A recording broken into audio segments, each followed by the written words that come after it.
윤석열 대통령을 도와서 변론을 하고 있는 사람들.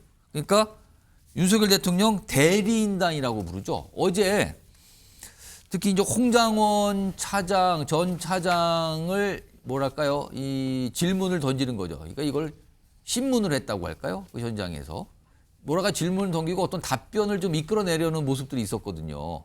그런데 이게 잘 된 건지, 그 의도대로 된 건지, 의도대로 되지 않은 건지, 일단 어제 그 모습이 두 가지 모습이 좀 준비되어 있습니다. 시청자 여러분께서는 잘 보시기 바랍니다. 증인이 명단에 열거한 그 수많은 사람들이 국회와 선관위 방향과 연결된다고 말할 수 있나요? 아니요. 저는 뭐 특별한 연관성을 갖고 한 게 아니라 윤영철 장관이 불러준 명단을 받은 거고요. 그럼 우리 변호인께서는 그 10명, 10여 명의 명단을 제가 지원했다고 생각하시는 겁니까? 네. 제가 12월 6일만 하더라도 네, 제가 하는 부분에 대해서 많은 의혹을 제기했지만 지금 제가 이미 방첩사에서 똑같은 명단이 확인됐다고 언론에 나왔던데요. 지인에게 비아폰으로 전화했을 때 비아폰을 보좌관에게 맡겨두고 청담동 몽중원 식당에서 술을 곁들여 식사를 하고 있었죠. 그 자리에 참석한 사람들은 누구인가요? 그게 왜 궁금하시죠? 제 지인들이면 뭐 여러분인데 혹시라도 이게 공개적인 자리에서 어떤 부분에 생략하겠습니다. 이름을 얘기하는 게 생략하겠습니다. 적절할지 잘 모르겠습니다. 답변을 짧게 해주십시오. 신뢰받고 있다라고 생각했다라고 말했죠. 그건 그 기자한테 물어보시죠. 그렇게 인터뷰를 했으니까 그렇게 기사화됐겠죠. 민주당 의원과 전화, 카톡, 텔레그램, 기타 메신저를 이용해서 연락한 사실이 있나요? 변호인께서 제 통화 있나요? 내역까지 다 조회를 하셨던데 이미 다 알고 계신 거 아닙니까? 아직 회신이 오지 않았습니다. 변호인님, 제가 피의자로서 검사에게 조사받는 거 아니지 않습니까? 지금 증인이잖아요. 네, 예. 죄송합니다. 오, 강승필 부대변인? 네. 그러니까 윤석열 대통령 대리인단에서 이제 이 홍장원 전 차장의 더 진술의 신빙성, 이걸 아마 그 문제를 좀 파고들려고 했던 것 같아요. 문제 제기를 좀 하려고. 근데 어떻게 보셨습니까?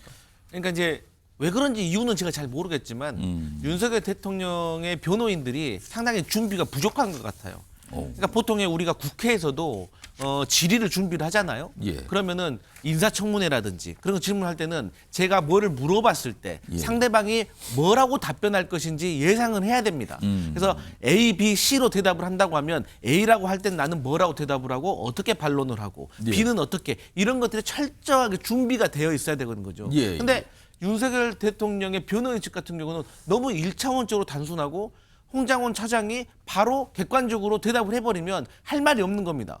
그러면 그냥 반박을 하니까 뭐 죄송합니다까지 마지막에 얘기를 하는 거. 근데 이제 그렇게 답변도 좀 궁색했지만 그 답변을 하는 과정에서 청중들이나 재판관들에게 보여준 그 태도도 상당히 불손한 겁니다. 그러니까 제가 기억나는 게 뭐냐면 아니 당신이 메모를 썼는데 그거 메모를 흘겨 써가지고 그 보좌관한테 그거 줘서 다시 쓰라고 했다고 하는데 그 보좌관이 그런 적이 없다는데요? 라고 아주 매우 객관적으로 질문을 하는 듯 했습니다. 예. 그러니까 바로 홍장원 차장이 제 보좌관 몇 명 줄 아십니까? 3명입니다. 그러니까 예 알고 있습니다. 그러니까 3명 중 누굽니까? 3명한테 다 물어봤습니까? 이런 식으로 물어보니까 뭐 모르죠라고 해버리는 거예요.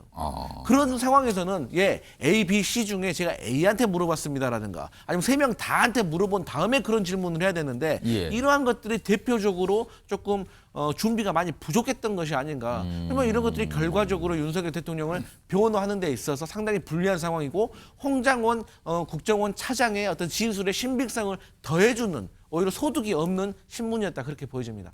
일단 뭐 여러 가지 모습 중에 한 대목이었어요. 근데 저런 모습이 좀 오늘 눈길을 잡아서 많은 분들이 저 장면에 대한 얘기를 좀 하시고 계시거든요. 이런 가운데 어제 앞서서 증인으로 출석했던 이진우 전 수방사령관, 역시 윤석열 대통령 대리인단 쪽에서 뭐 질문받고 답변하는 모습이 있었거든요. 그 모습 좀 확인해 보죠. 대통령님께서 아마 인지하고 계신 건 저희가 총을 안 들고 들어갔다는 것까지 다 말씀을 드렸거든요. 예. 그다음에 병력이 지금 들어가기 어렵다. 그러니까는 아마 대통령께서 어디까지 정확하게 인지하신지 모르지만 제가 드렸던 기억에는 계속 똑같은 얘기를 드렸어요. 전화 오시면 대통령께도 그렇게 말을 했겠네요. 그렇게 최초복을 그렇게 드렸습니다. 대통령이 그런 상황인데도 불구하고 끊어내라는 전화가 오진 않았을 거 아닙니까? 그건 제가 여기서 답변 드릴 상황은 아닌 것 같습니다.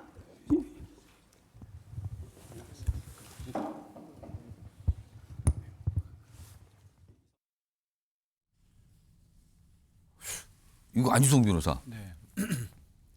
이진우 전 사령관이 어제요. 계엄 당시 윤석열 대통령과 통화를 했는가 그런 질문도 나왔거든요. 근데 그것도 네. 답변을 안 했어요. 그렇죠. 근데 지금 윤석열 대통령 대리인단 질문에 답변하는 모습을 보면 통화를 했다는 전제를 깔고 하는 내용들이잖아요. 맞습니다. 뭐 굉장히 자세한데 그리고 또 대리인단 한 명이 얘기를 하는데 다른 분이 마이크를 휘수를 하는 거야. 이게 뭐 뺏는 장면까지 무슨 모습을 봤는데 네. 변호사로서 지금 이 장면을 어떻게 보셨습니까? 사실 상당히 좀 우스운 모습이 연출이 된 거죠. 이제 증인 신분이라고 하는 것은 정말로 예. 치열한 기세 싸움이고 예. 어떤 전략 싸움입니다. 근데 이제 변호인단끼리도 사실 합이 맞지 않아서 서로 이제 마이크를 뺏으려 하는 모습을 증인 앞에서 그리고 그 설득을 구하는 재판장 앞에서 보였다라고 하는 것 자체가 사실 일단 저 상당히 뒷모습, 저 지금 보시면 예. 저게 마이크를 그러면 주세요 그만 얘기하고 이거잖아요 지금. 예, 예.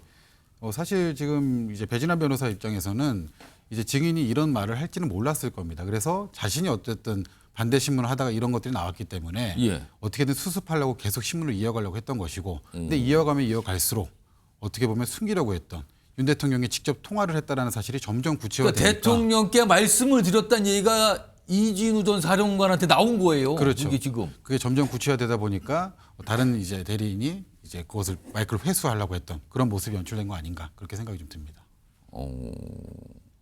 그러니까 국회 쪽에서 뭐라고 얘기할 때는 답변을 뭐 제한됩니다. 안 하겠습니다였잖아요. 근데 윤석열 대통령 대리인단에서 뭔가를 물어보니까 대통령에게 답변을 했다라면서 그때 당시 상황을 막 얘기를 하거든요. 예. 아 이게 그렇게 좀 이상하게 된 거네요, 조금. 이진우 증인이 아마 이제 윤석열 대통령 측 이제 대리인이 신문하는 과정에서는 긴장을 좀 많이 내려놨었던 것 같아요. 나한테 좀 불리한 신문은 하지 않겠지라고 당연히 그래 생각을 그럼 지금 하고. 저 장면은 뜻하지 않게 그렇죠. 벌어진 진술과 장면인 겁니까? 그렇죠. 그럼? 애초에 전략은 어쨌든 형사소송법상 증언 거부권이 있기 때문에 예. 적어도 이 헌법재판 과정에서는 윤석열 대통령과 이제 이진우 간의 어떤 통화가 없었다. 그러니까 통화가 있었다는 내용을 명시적으로 드러내지 않겠다는 전략으로 나왔을 것인데. 근데 그 뒤에 윤석열 대통령 대리인단 질문에서 그걸 예, 얘기한 셈이 돼버렸잖아요. 그렇죠. 이게 뭐 사실 이 통화가 있었나요라고 했으면은 당연히 그 취지를 간파하고 없었습니다라고 답변을 했겠지만 그게 아니라 신문 자체가 조금 모호하게 들어오다 보니까 그 전제 사실을 그냥 생략한 적인 답변을 하는 과정에서 말씀을 드렸다라는 건 통화를 했다는 게 돼버리잖아요. 그렇죠. 그렇게 돼버리니까 좀 신문 자체가 조금 잘못되지 않았나 그런 좀 생각이 듭니다. 종광재 대변인께서는 어떻게 보셨어요? 이제 두 분 말씀하셨고 영상도 좀 나눠서 봤는데 이거 어떻게 된 겁니까? 아니, 그런데 이진우 전 수방사령관이 대통령과 통화를 했다는 사실은 예. 굳이 여기서 다시 증인신문을 통해서 확인하지 않더라도 수차례 확인이 됐었기 그건 때문에 조사 과정에서 이미 된 거다. 저는 뭐 이게 크게 의미를 갖는다고 생각하지는 않는데 예. 다만 이게 내용이 좀 더 구체적으로 들어가려고 하니까 예. 이렇게 구체적으로 들어가는 부분에 대해서 지금 안 변호사님 말씀하신 것처럼 이진우 사령관이 대통령 측 변호인단이 물어보니까 이 부분은 조금 더 구체적으로 진술해도 대통령에게 더 아까 유리하게 들어봤지만 작용할 수 있는 굉장히 것 아닌가. 자세하게 상황을 얘기를 하고 있었거든요. 라는 생각을 좀 한 게 아닌가 싶어요. 그러니까 그 상황을 뭐 모면하기 위해서 마이크를 뺏었다고 생각하는데 어제 전반적으로 저는 대통령 변호인단이 예. 특히 이 김계리 변호사 같은 경우에는 굉장히 공격적으로 증인 신문을 하는데 예.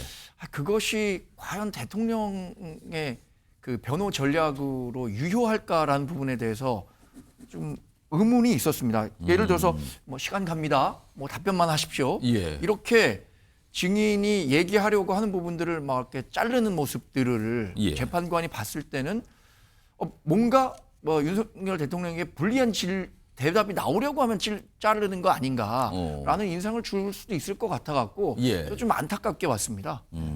어제 저런 장면들이 좀 알려지면서 특히 이제 온라인상에서 저런 모습들이 많이 회자가 됐어요, 오늘요. 자, 어제 상황 좀 정리해 봤고요.